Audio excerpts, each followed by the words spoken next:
Welcome to पेंशू kitchen. आज मी छान तुमच्यासोबत खमंग स्वादिष्ट चविष्ट अशी खिचडीची रेसिपी शेअर करणार आहे. तुमच्या तोंडाला जर चव नसेल आणि कोणी घरात बिमार पडले, झटकीपट तयार होणारी ही चविष्ट रेसिपी आहे. आणि पौष महिन्यात आवर्जून बनवतात खिचडी नैवेद्यासाठी.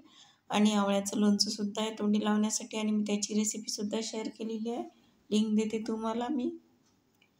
लसणाच्या पाकळ्या मी बारीक चॉप करून घेतले, हिरवी मिरची, टमाटो, लांब कांदा कापून घेतलेला आहे आणि तुरीचे हिरवे दाणे घेतलेले आहेत. त्याच्याऐवजी तुम्ही मटरसुद्धा वापरू शकता. आणि मी इथे मसाले घेतलेले आहे. तिखट लाल, कस्तुरी मेथी, हळद अर्धा चमचा, धनेपूड अर्धा चमचा, जिरेपूड अर्धा चमचा आणि घरी बनवलेला मसाला घेतलेला आहे काळा. आता इथे मी कांदा 2 चमचे तेल टाकून छान फ्राय करून घेतला. त्याच्यात हिरवी मिरची आणि लसूण टाकून फ्राय करून घेतलं 2 ते 3 मिनिट. अर्धा चमचा जिरं टाकलं. छान हे इन्ग्रेडियंट आपले फ्राय झालेले आहे. आवडल्यास सबस्क्राईब करायला विसरू नका आणि लाईक करा. कमेंट करून सांगा की तुम्ही अशीच खिचडी बनवता का. इथे काळा मसाला, कस्तुरी मेथी, धनेपूड, जिरेपूड आणि हळद आणि चटणी घेतलेली आहे. तुम्ही चटणी आवडीनुसार कमी जास्त करू शकता. छान हे मसाले आपले तेलात फ्राय झाले की आपण छान आता टमाटर सोडलेलं आहे. आणि आता तुरीचे हिरवे सोले छान मी धुवून घेतलेले 2 पाण्याने. ज्या पातेल्याने तांदूळ घेणार आहोत त्याच पातेल्याने मी 1.5 पातेलं पाणी घेतलेलं आहे. आता छान मिक्स करून घेऊया. थोडीशी मी कोथिंबीर टाकलेली आहे बारीक कापून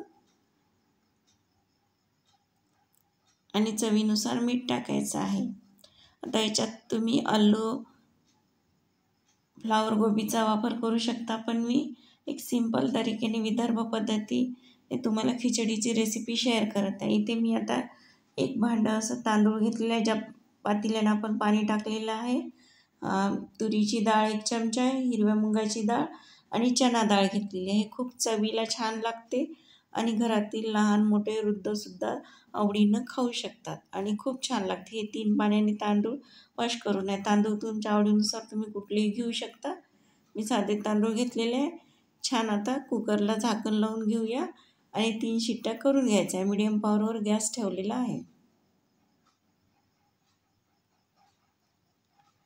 छान सुगंध येत आहे. घरवर सुगंध आपला दरवळत आहे. शिट्टी झाली की आता 15 मिनिटांनी कुकर थंड झाल्यानंतर आपण उघडून घेऊया.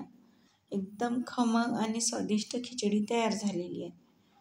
आवडल्यास सबस्क्राईब करायला विसरू नका आणि बेल आयकॉनचं बटन प्रेस करायला, जेणेकरून मी नवीन व्हिडिओ अपलोड करेल त्याचं नोटिफिकेशन तुमच्यापर्यंत येत राहील. आणि मला विदर्भ पद्धतीने केलेली खिचडी ही तुम्हाला कशी वाटली कमेंट करून नक्की सांगा. आणि मी आवळ्याच्या लोणच्याची रेसिपीसुद्धा शेअर केलेली आहे. बघा, छान खमंग आणि चविष्ट खिचडी तयार झालेली आहे.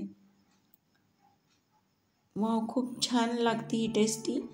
थँक्यू.